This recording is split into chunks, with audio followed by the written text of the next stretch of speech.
it going, guys? My name is Brandon. Welcome to Audio Addiction, where you can find latest album reviews, you can find our band interviews, and you can find live coverage of the concerts that we get. I'll be posting Dayseeker's set as well as Picturesque's set, hopefully this weekend, if not early next week as well. I'm also trying to get the Wage War record out to you guys as soon as possible, since the record comes out next week, and I'm really excited to check that one out. So definitely going to get around to doing that. I'm going on vacation, so I'm going to try to get that done either prior to doing it, or maybe on vacation I'll try to figure something out to do a review of that. So if you enjoy what you see here, make sure to subscribe, make sure to hit that thumbs up, also make sure to hit that bell so you're notified of when anything audio addiction related comes out. And I'd like to thank you guys for checking out this review in advance. I really do appreciate it. So tonight we're going to be talking about Ocean's 8 Alaska's new record, Hikari. The very soul of this person you let astray. Fighting this with every breath I breathe. When the smoke fills out my lungs. So I've heard of this band for a little bit of time now. I found out about them. I don't know how long ago. Back when Lost Isles was like just about to start, and before they released it, and I thought it was a really great record. I had never listened to anything like crazy like that in my entire life, and I really thought that it was something unique and something different than a lot of other bands. The only other band that I can think of that kind of does that like mathcore sort of stuff is like Dillinger. I'm sure there's a whole list of bands that do that sort of stuff, but this one is kind of my intro to that sort of mathcore genre of music. I know there's some other ones like Tony Danza's Tap Dance Extravaganza. I said it right. Thank God. But yeah, so pretty much those are the sorts of bands that I was thinking of. Sky Eats Airplane was another one that comes to mind. But I really do like that sort of mathcore, really kind of like spastic sort of music. It's just kind of insane to me, and just the technicality that comes along with it is really great. But if you don't know about this band, they had an original member leave not too long ago. I'd say maybe about a year or two, probably a year ago, and they put out a record at the time called Lost Isles. I saw them on a tour. I can't remember it off the top of my head, but they sounded awesome, and I was really excited to check out this new record since they had a new vocalist, Jake. So I wanted to, give it another shot. Obviously, having a new vocalist is always kind of a tough thing, especially, you're going to get a lot of backlash from, fans who obviously like the old vocalist, and I think that's kind of, obvious to most people. But I was curious to give this guy a chance. I felt like I really enjoyed the singles that were released, Covert and Escapist. I thought they were really well done, and I was excited to check out the rest of the record and see how it stacked up and how it played out. So I'm going to go through each track, give you my thoughts and opinions on it, and then I'm going to give some pros and cons, and then I'm going to give an overall rating for the record. So this first track is called Benzaiten. I'm pretty sure that's how you pronunciate it. And this one features Alex Tenyon of Black Tongue. They are also a UK band. I believe they're deathcore. Someone can correct me if that's not the case. I had not heard of him prior to that. Only on this track, obviously, and I went to go look it up. And I definitely feel like they fit with the motif. Alex fits with the motif of this track. Loving the Japanese-inspired intro with that really cool kind of breakdown to, counterbalance the sort of melodicness of just the Japanese instruments. I also like that they incorporated a lot of like Japanese style influence into the music. I feel like it fits very well with the heavier sort of style of music. So I felt like that went very well and just hand in hand, in my opinion. Alex starts the track off, which I thought was really interesting and kind of a cool switch up, in my opinion. He's got some really great brutal vocals, in my opinion. I like that they both harmonize in screaming, as well as kind of like the back and forth between the two. I really thought that it was a great usage of the guest vocal spot, in my opinion. I think it was even better than the other one. Obviously, Josh Manuel did a really great job as well, but I felt like vocally they just meshed very well together, and it just fit with the whole song in general, in my opinion. The guitar riff during the super like dissonant part on the guitar, I feel like it just works really well. The screams, obviously, that's kind of a trope of sort of heavier music, but I felt like it fits very well. Again, with what was going on in the music at that time. I definitely like the cleans a lot. I like them actually throughout this entire record. I feel like this cleans from Jake are definitely, in my opinion, a lot better than their previous vocalists. But I will say that the screams kind of still have to grow on me. There's certain parts where I was just like I wasn't feeling it. But for the most part, they sounded pretty solid. The around the 2 minutes and 13-second mark just leads into this really sort of fast bit that fits very well with the cleans as well. Again, I'm not a fan of this sort of lower sort of I wouldn't even say guttural because they're definitely not guttural, but lower screams. I feel like they don't have that punch, they just lack that sort of fullness. And there's only so much that can be made up, when you do the harmonized sort of lower screams. While it does help, I don't feel like it takes away from that just heaviness of their last singer of the last time. I just felt like he felt fit more better with that sort of heavier aspects of it. Again, I feel like it's a little bit for me to grow on. Just the mids and the highs work very well. I think he should. I think that's definitely his range, and I feel like he feels more comfortable in that spot. The lower end just didn't really get to me that well. In certain parts of other songs, I feel like it fits well, but in this one, I felt like it was just a little off. But otherwise, I think it was a really great opener track and definitely one of my favorites off this album so far. So the second track is called Sarin. I'm pretty sure I probably haven't pronunciated any of these right, but this one is another favorite of mine. I'm really loving the groovy guitar intro. I thought that was super awesome. I think a lot of their guitar riffs are just amazing. I'm a guitar player myself, so to me, I always love hearing those super kind of technical, fast-moving guitar parts. I really feel like it, just makes me inspired to write maybe heavier stuff. But getting back to the track, I really love that some of the more melodic aspects are picked out in this track, and they remind me a lot of another band called Era. I feel like they have that sort of Era influence as well, and if Ocean's 8 Alaska ever went on tour with Era, I feel like that would be kind of like a dream, at least for me, and maybe a few other people. But I feel like their sounds mesh very well, especially with their new album. I feel like it fits very well with them. The drumming in the chorus is just absolutely stellar. The drumming in this whole record is absolutely stellar. It's just kind of insane, and I pointed out a lot in this review. But to me, I feel like if you're a drummer, this is a dream record. I would say, in my opinion, if I could say that with honesty. But to me, I'm not even a drummer, and I'm just absolutely floored by some of the stuff that they're doing. It's just kind of crazy. I feel like they find that great balance of just brutalness and melodicness. I feel like it just rides very well together. The cleans definitely stand out a lot in this track in particular. There are a few other tracks that are kind of more clean vocal centric, but to me, I feel like his cleans are definitely stronger. So we're gonna move into track number 3, which is Covert. This one was the second single that they released.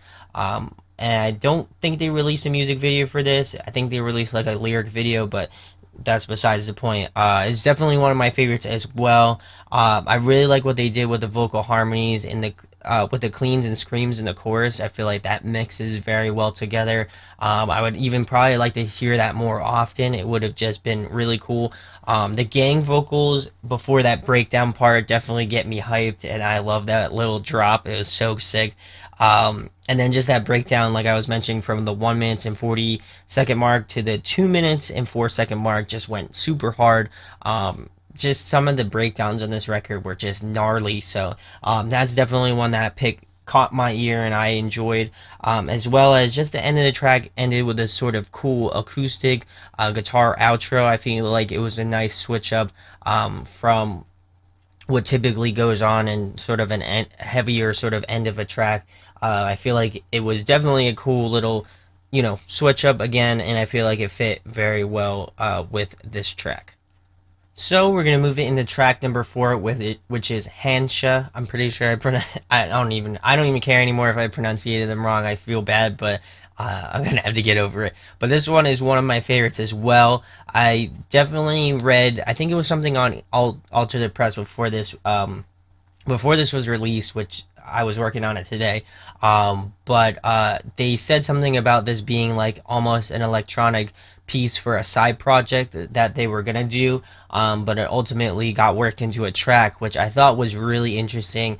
I feel like the electronic kind of influence has been strong. Another band that I feel like notably has used it is both Polyphia and as well as Sean. I feel like those two bands utilized it pretty well, and I was definitely surprised that this worked very well. I feel like just the electronic influence comes out very strong in this track and has this cool little melody throughout it, and I like that they reincorporated it not only in the intro but like throughout parts of the track as well.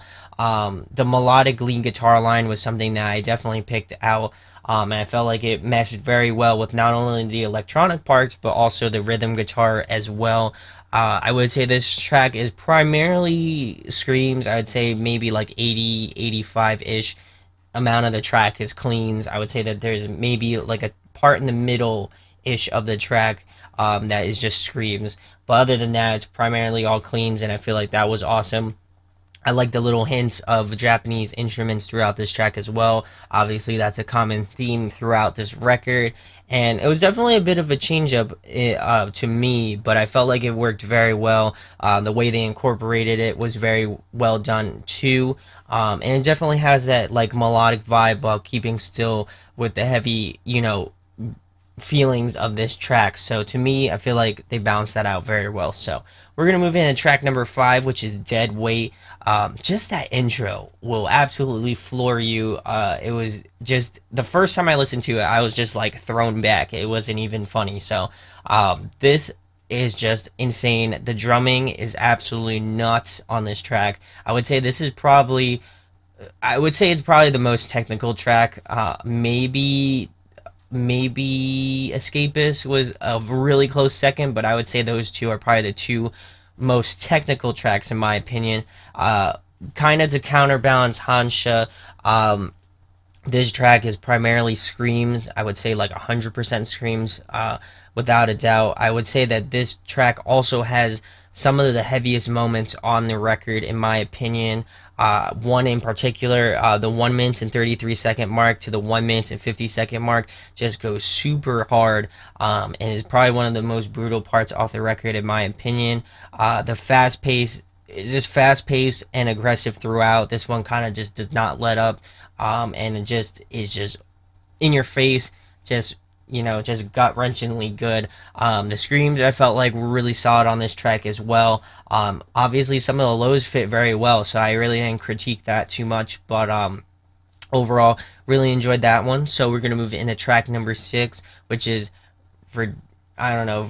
I'm not even gonna try to pronunciate it. Veridical. I'm pretty sure I pronunciated that one right. Hopefully, fingers crossed. I don't know. I'm really bad with this.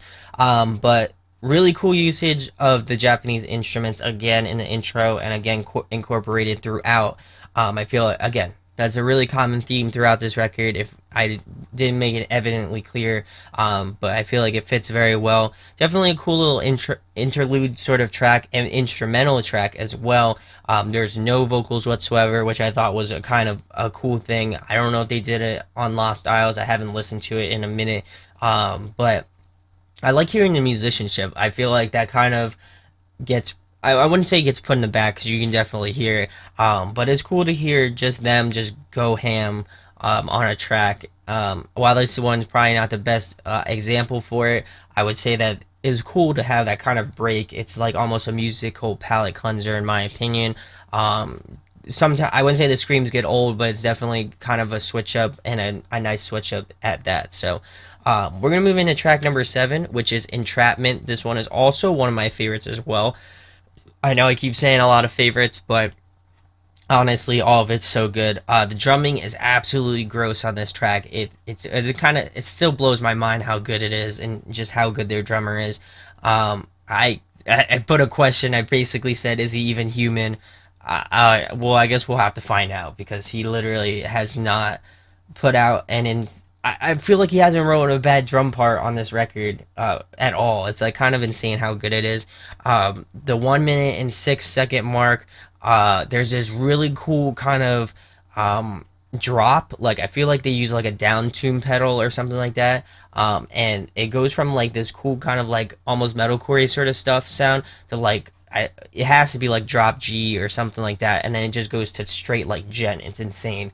So that was a really cool part to point out. Also, around the minute 20 second mark to the minute 28 second mark, there's this cool rap bit which I didn't think worked, but after a few listens, I'd say probably like around 5 to 10 listens, it really grew on me, and I felt like it fit very well.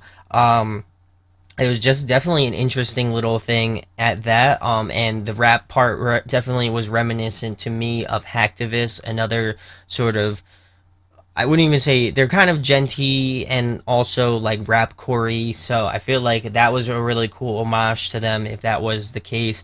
And this one just felt very, very great. Just the flow of it was very awesome as well, and I can't say enough good things about this track. So we're gonna move it into track number 8, which is the title track, Hikari. This one was probably the most left field track off the record, the most black sheep track off the record, in my opinion. It really took an interesting turn. At the beginning, there's this cool sort of jazzy intro where there's a lot of like I don't know what the drumming term is for those sort of like rake things. I guess it's I don't know. I'm not a drummer, so I'm sorry if I did any drummers, but it was really random, and I was like, what the hell is going on here? But it just works. I don't know why, but it just fits very well. The bass lines are really kind of at the forefront of this track, especially towards the like beginning half before it gets a little bit heavier. I feel like you can definitely notably pick out the bass, and towards the end, I would say the outro, definitely the bass gets its own sort of spotlight, as well as the addition of piano. I felt like that was a great little tidbit in there, and I feel like the piano could have been incorporated throughout the rest of the track. I feel like that would have been awesome. Definitely the strongest clean track off the record in my opinion. Again, this one feels very much like Hansha, where it's primarily just cleans. There is a little bit of screaming, but I would say much like Hansha, it's mostly cleans. This one is definitely the most out-of-the-box track, in my opinion, off the entire record.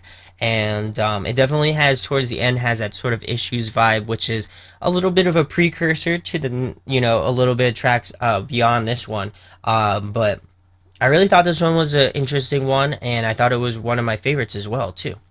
So, we're going to move into track number 9, which is Birthmarked. The only interesting thing that I thought was odd about this track, at the 1 minute and 8 second mark, if you heard the preview of this track, you know what I'm talking about.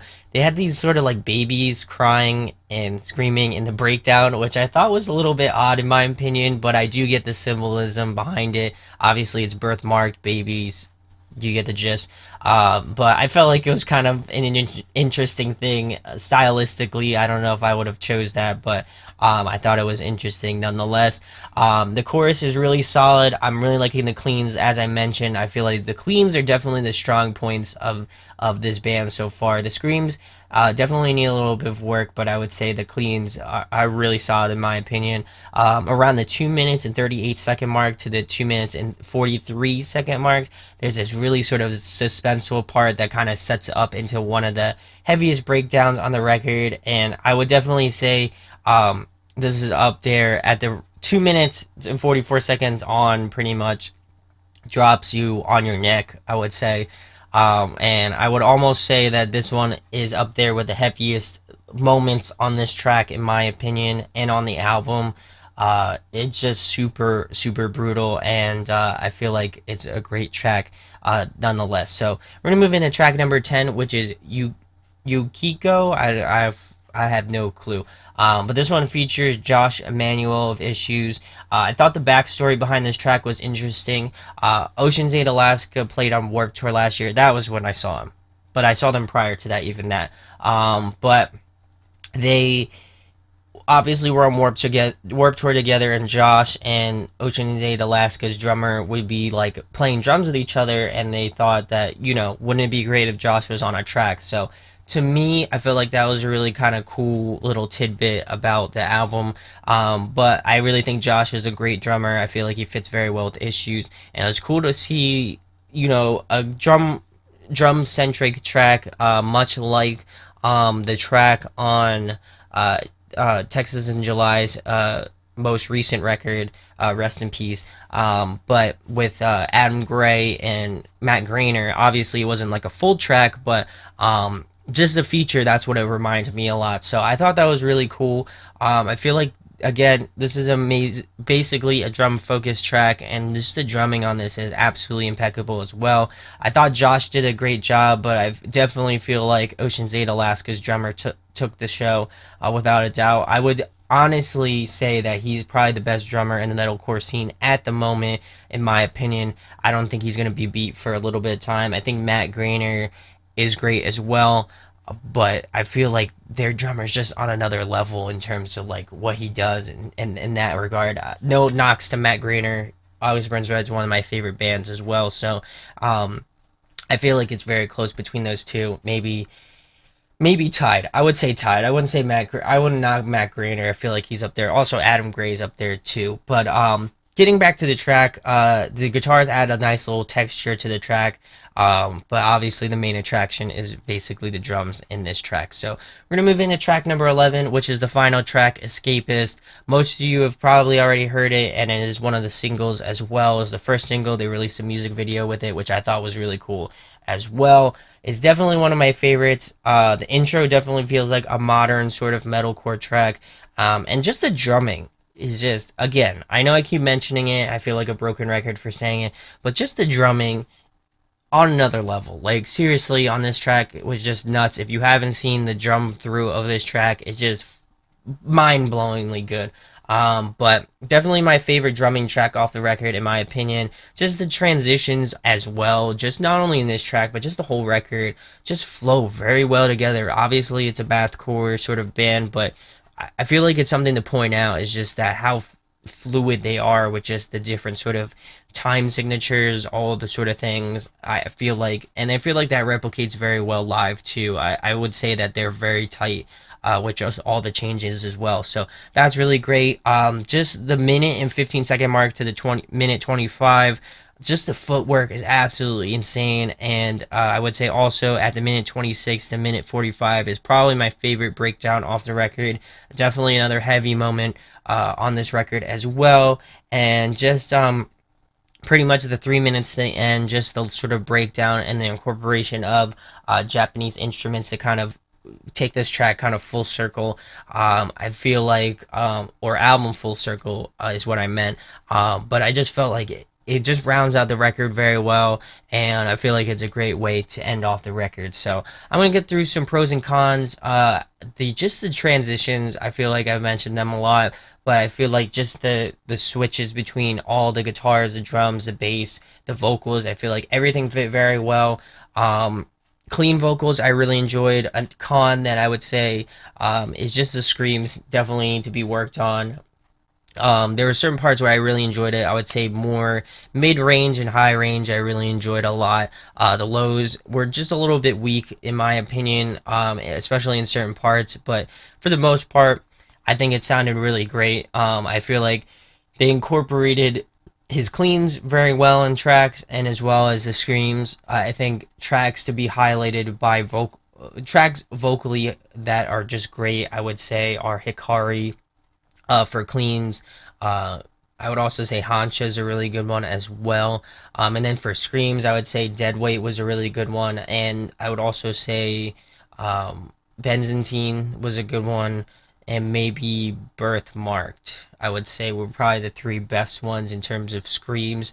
In my opinion, Escapist was another great one. I think Escapist was the best of the kind of dual vocals, in my opinion. And I just thought it was an excellent record. I really don't have anything else bad to say about it. It's definitely in my album of the year. I'm excited to get this one in. I haven't gotten it yet, but maybe I'll get it tomorrow. But I'm really excited to have this one in my collection. This one is definitely one to check out and one to listen to if you are a fan of just really intense guitar parts, screams, drumming, absolute drumming. If you are a big drummer, I would 20 million times recommend this record. So my overall rating for Ocean's 8 Alaska's Hikari, I'm going to be giving it a 9.5 out of 10. It's definitely top contender, or going to be really damn close to top contender for album of the year for me. I feel like it just balances cleans and screams very well, as well as just instrumentally. It's just a mind-blowing sort of experience. So to me, I feel like that just culminates this sort of layer and just this sort of record in general. I really think everybody should check this one out, especially if you are a fan of more technically based guitar, more technically based metalcore. I would say this one is an absolute one you should check out. So let me know in the comments what your thoughts are on this record. Do you agree with me? Do you disagree?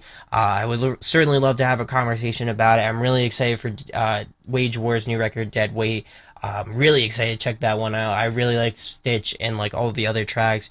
And I'm just kind of ready to get through that one. That one's gonna be awesome. Blueprints was like definitely one of my favorites from a couple years ago. So again, I'm excited to check that one out. So if you enjoy what you see here, make sure to hit that subscribe button. Also make sure to hit that like button as well. It really does go a long way. And thank you guys for your support. It really does mean a lot. I know these album reviews are typically really long, but I appreciate everybody that goes through and listens to my thoughts and just has either positive or constructive criticism about it. I really do take it into consideration, and I try to improve every time I do an album review. So thank you guys for watching the review. My name is Brandon, and we'll be talking with you soon. Peace. Hey guys, hope you enjoyed the video. Thanks for watching. Of course, if you enjoy what we do, make sure to go check out the other series we do. We do album reviews, we do band interviews, and we do live videos, so definitely go check that out. Hit that subscribe button. It really helps out our channel, helps us grow. Make sure to hit that like button as well. Go follow us on social media. That's all down below. We try to keep that as updated as possible. We also made a new website where we'll be posting photos of upcoming concerts and stuff like that, which you can go check out at audioaddictionmedia.com and come get your fix with us, guys. Talk to you later. Deuces.